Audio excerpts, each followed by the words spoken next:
Music literacy is vital, to our future as Steelpan communities. It is vital to our sustainability. It is vital for our preservation, the way in which we can study our history.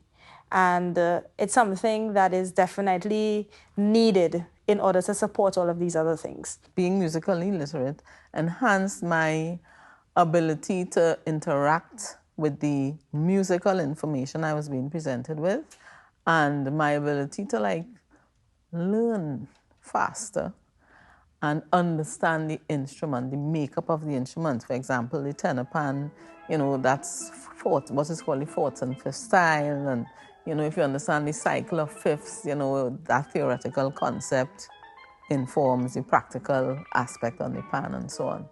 So musical literacy definitely helps and has its place. The earlier I believe that you start teaching is better. So I feel like primary school, nursery school, if we can, we should start teaching children how to write music.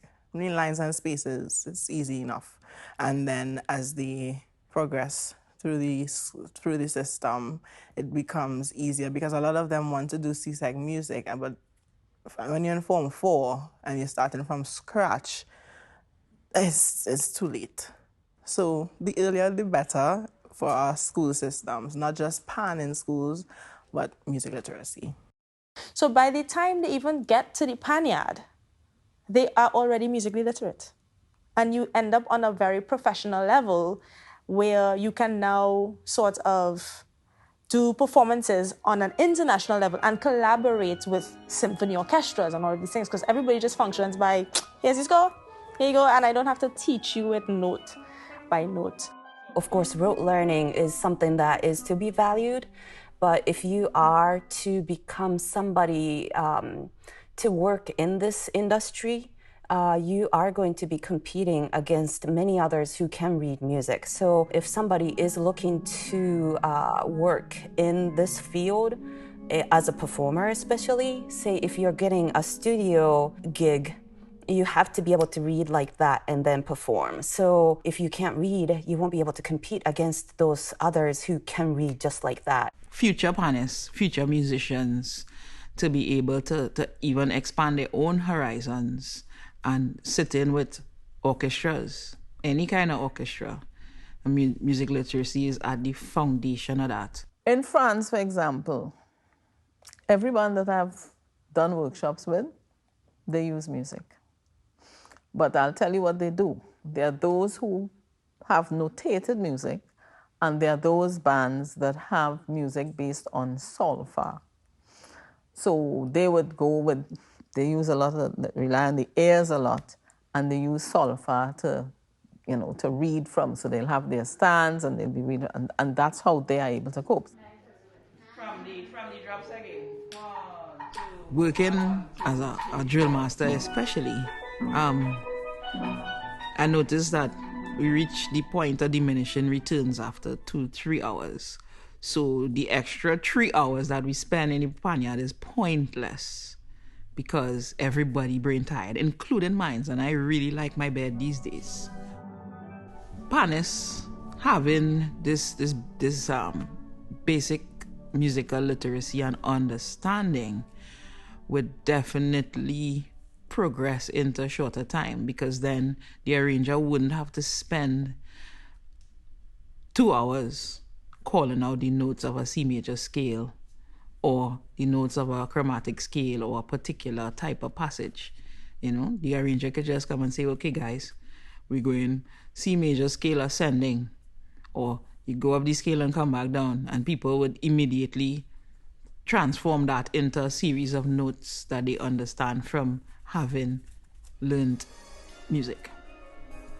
Reaching out to some of the stage side members who are playing pan on a regular basis every year and training them in music theory, training them in understanding how music works. Something as simple as understanding your scales and what that looks like on a score.